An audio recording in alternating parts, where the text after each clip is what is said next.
Hello guys, how are you all? I hope you are all well. I am with you, Sadiq Rahman. Today I'm back with a new topic and a new grammar class. তো বন্ধুরা, আজকে আমি তোমাদের সামনে অন্যান্য আমার যা video ছিল তার সকল ভিডিও থেকে ভিন্ন একটি ভিডিও গ্রামার ক্লাস, সেই গ্রামার ক্লাস নিয়ে কিন্তু আজকে আমি তোমাদের সামনে হাজির হয়ে গেছি। এবং গ্রামারে যেটি রয়েছে সবচেয়ে গুরুত্বপূর্ণ টপিক সিম্পল কমপ্লেক্স কম্পাউন্ড, যেটি থেকে সবসময় এসএসসি পরীক্ষার মধ্যে 3টি বা 4টি কোশ্চেন এসে থাকে, সেই টপিকটি নিয়ে কিন্তু আজকে তোমাদের সামনে হাজির হয়েছি। কি সিম্পল কমপ্লেক্স কম্পাউন্ড। তা চলো বন্ধুরা, আর দেরি না করে মূল ভিডিওটি শুরু করি। কিন্তু ভিডিওটি শুরু করার আগে তোমাদের কাছে একটা অনুরোধ থাকবে, যেতে পারো বন্ধুরা আমার ভিডিওটি কিন্তু না টেনে সম্পূর্ণ দেখবে। তো তোমরা দেখতেই পাচ্ছ যে আমার খাতায় কি লেখা রয়েছে, লেখা রয়েছে কি সিম্পল কমপ্লেক্স কম্পাউন্ড। আমি তোমাদেরকে ধীরে ধীরে কিন্তু সকল নিয়মে কিন্তু তোমাদের কাছে বুঝিয়ে দেবো।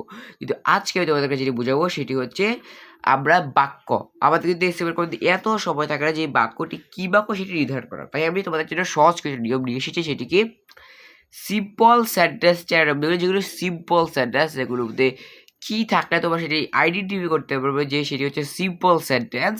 আমি কিন্তু সেইগুলি কিন্তু আজকে তোমাদেরকে দেখিয়ে দেবো, সিম্পল সেন্টেন্স চিনার উপায় এবং কমপ্লেক্স সেন্টেন্স চিনার উপায় কিন্তু আজকে তোমাদেরকে খুব সুন্দরভাবে কিন্তু দেখিয়ে দেবো কীভাবে তোমরা সেই বাক্যটিকে দেখলে যে তোমরা আইডেন্টিফাই করে ফেলতে পারো যে বাক্যটি কি সিম্পল কমপ্লেক্স না কম্পাউন্ড। তাহলে চলো দেখি একবার শুরু করা যাক।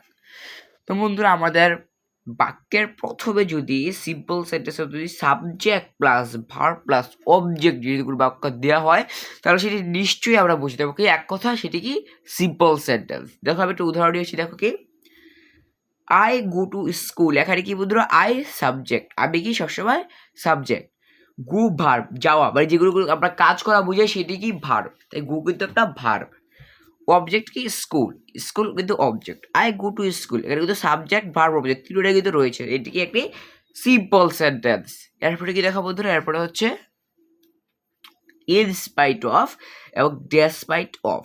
ডেসপাইট তোমার সবসময় এটা মনে রাখবে যে ইনস্পাইটের সাথে কিন্তু অফ বসে, কিন্তু ডেসপাইটের সাথে কিন্তু অফ বসে না। দেখো আমরা যদি কোনো বাক্যের প্রথমে যদি দেখতে পারি যে ইনস্পাইট অফ বা ডেসপাইট দ্বারা শুরু হয়েছে সেই বাক্যটি, তারা কিন্তু আমরা সেই বাক্যটি দীর্ঘাতে বুঝে নেবো যে সেটি হচ্ছে কি সিম্পল সেন্টেন্স।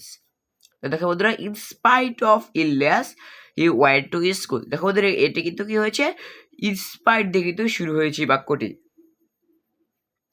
ইনস্পাইট অফ অর্থ কি সত্ত্বেও, ডেসপাইট মানে কি সত্ত্বেও। যেহেতু ইনস্পাইট দেওয়া করে শুরু হয়েছে তাই এটি কি সিম্পল সেন্টেন্স। মানে কি বন্ধুরা, আমার অসুস্থ থাকা সত্ত্বেও আমি কি করেছিলাম স্কুলে গিয়েছিল, সে কি স্কুলে গিয়েছিল তার অসুস্থ থাকা সত্ত্বেও। Despite by illness I went to school, আমার অসুস্থ থাকা সত্ত্বেও কি আমি স্কুলে গিয়েছিলাম। এরপরে দেখো বন্ধুরা, এরপর কি টু টু টু আর টু থাকলে কিন্তু আমরা কি বুঝবো যে এটি সিম্পল সেন্টেন্স। দেখো বন্ধুরা, he is too weak to walk, সে এতই দুর্বল যে সেটা হাঁটতে পারবে না। এই টু টু থাকলে কিন্তু কি বলছি আমরা, এটা হচ্ছে সিম্পল সেন্টেন্স। এই টু টু কিন্তু বাক্যের মাঝখানে বসে। এরপর কি দেখো বন্ধুরা, এরপর হচ্ছে টু প্লাস ভার্ব ওয়ান, এটি একটি ইনফিনিটিভ হিসেবে ধরা যায়। কিন্তু বন্ধুরা দেখো এটি কি I go to school to study, আমি স্কুলে যাচ্ছি কি জন্য, লেখাপড়া করার জন্য। দেখো বন্ধুরা এখানে কি হয়েছে আই গো টু স্কুল, আমি স্কুলে যাচ্ছি, to study to verb one কি স্টাডি, তাই এটিকে সিম্পল সেন্টেন্স। আবার যখন দেখবে যে টু প্লাস ভার্ব শেষে রয়েছে এটি কিন্তু সিম্পল সেন্টেন্স হয়েছে। এরপরে দেখো বন্ধুরা, এরপরে হচ্ছে কি by plus verb plus ING, কোনো বাক্য যদি বাই দ্বারা শুরু হয় এবং আর ভার্বের সাথে যদি আইএনজি যোগ করা থাকে তাহলে কিন্তু সেটি কী হবে সিম্পল সেন্টেন্স করে আমরা বুঝে ফেলবো, সেটি কিন্তু কমপ্লেক্স হবে না, কম্পাউন্ড কিন্তু হবে না। দেখো বন্ধুরা কী হবে by plus verb plus ING. দেখো বন্ধুরা, by working hard you can prosper in life, by working hard মানে কি কঠোর পরিশ্রমের মাধ্যমে you can prosper in life, তুমি জীবনে কী করতে পারবে উন্নতি করতে পারবে। দেখো ওদের বাই পাথর বাক্যটা কিন্তু বাই দ্বারা শুরু হয়েছে এবং ভার্ব যেহেতু ওয়ার্ক তার সাথে কি হয়েছে আইএনজি যুক্ত হয়েছে, তার মানে কি এটি হচ্ছে কি একটি সিম্পল সেন্টেন্স। এরপর কি দেখো বন্ধুরা, এরপর হচ্ছে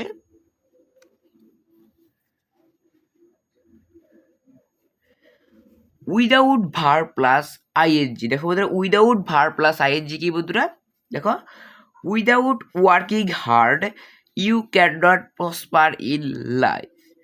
উইদাউট কিন্তু বাক্যটা শুরু হয়েছে এবং ওয়ার্ক যেহেতু ভার্ব আর আই যে তার সাথে যুক্ত হয়েছে তারপরে কি সিম্পল সেন্টেন্স।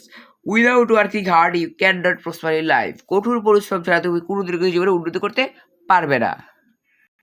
তো বন্ধুরা তোমরা যদি 1 মিনিটের মধ্যে যদি সিম্পল কমপ্লেক্স কম্পাউন্ড যদি শিখতে চাও এই কথাটা তোমরা নিশ্চয়ই মনে রাখবে যে একটি স্বাধীন বাক্য যদি একটি সাধারণ বাক্য দ্বারা কি বোঝায় সিম্পল সেন্টেন্স বোঝায়। কি বোঝায়? একটি স্বাধীন বাক্য দ্বারা সিম্পল সেন্টেন্স বোঝায়। এর মধ্যে যখন দুটি স্বাধীন বাক্য থাকবে তখন এটা কি হবে? এটি হবে কম্পাউন্ড সেন্টেন্স। যখন দুটি স্বাধীন বাক্য থাকবে এটা হচ্ছে কি কম্পাউন্ড সেন্টেন্স। এরপরে দেখো বলতে যখন একটি স্বাধীন বাক্য বা একটি অধীন বাক্য থাকবে তখন কিন্তু এটি হয়ে যাবে কি কমপ্লেক্স সেন্টেন্স। আমি কি বলেছিলাম বন্ধুরা যে একটি স্বাধীন বাক্য মানে কি সিম্পল সেন্টেন্স, একটি স্বাধীন এবং একটি অধীন বাক্য মিলে হয় কি কমপ্লেক্স সেন্টেন্স, এবং দুটি স্বাধীন বাক্য মিলে হয় কি হয় বন্ধু কম্পাউন্ড সেন্টেন্স। তোমরা কিন্তু এই নিয়মটি যদি মনে থাকে তাহলে কিন্তু অতি সহজে কিন্তু তোমরা সিম্পল কমপ্লেক্স কম্পাউন্ড কিন্তু শিখে ফেলতে পারবে। এরপর যারা বন্ধুরা আমরা কমপ্লেক্স সেন্টেন্স চেনার যে উপায়গুলো রয়েছে সেই উপায়গুলো একটু এক নজরে দেখে আসি।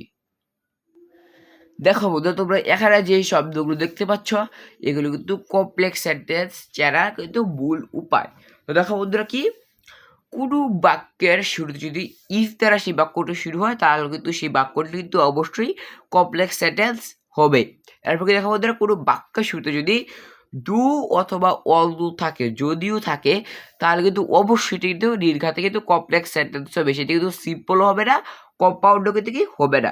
কি থাকলে পুরো বাক্যের শুরুতে ডু এবং অল ডু থাকলে।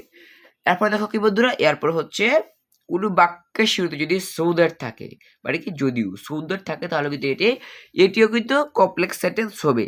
আবার দেখো এখানে কিন্তু রয়েছে সো এবং দ্যাট, এটি কীভাবে এটি কার মতো বলতো ওই যে সিম্পল সেন্টেন্স ছিল টু টু এটি কিন্তু সেটির মধ্যে কিন্তু সো এবং দ্যাট, সো এবং এটা কিন্তু বাক্যের মাঝখানে কিন্তু বসবে এবং এটা যদি দেখে থাকো তাহলে কিন্তু অবশ্যই বাক্যটি কিন্তু কমপ্লেক্স সেন্টেন্স হবে। এরপর বন্ধুরা অনেক কমপ্লেক্স সেন্টেন্সের বাক্য কিন্তু রিলেটিভ প্রোনাউন হয়। এর মধ্যে বেশি কোন সেন্টেন্স বাক্যগুলো দিয়ে থাকে রিলেটিভ প্রোনাউনের মধ্যে বেশি কোন ওয়ার্ডগুলো দিয়ে থাকে সেটি হচ্ছে রিলেটিভ প্রোনাউনের যে ওয়ার্ডগুলো থাকে সেগুলো হচ্ছে দ্যাট, হু, হুইচ। এই তিনটি অক্ষর কিন্তু বা এই তিনটি বাক্য শব্দ কিন্তু কমপ্লেক্স সেন্টেন্স কিন্তু অতি ব্যবহৃত হয়ে থাকে রিলেটিভ প্রোনাউনের মধ্যে। তো বন্ধুরা আমি আশা করি যে তোমরা আজকের আবার এই ভিডিওটির মাধ্যমে সিম্পল কমপ্লেক্স কম্পাউন্ডার সিম্পল সেন্টেন্স চিনার নিয়ম এবং কমপ্লেক্স সেন্টেন্স চিনার নিয়মগুলো কিন্তু তোমরা খুব ভালোভাবে কিন্তু শিখতে পেরেছো।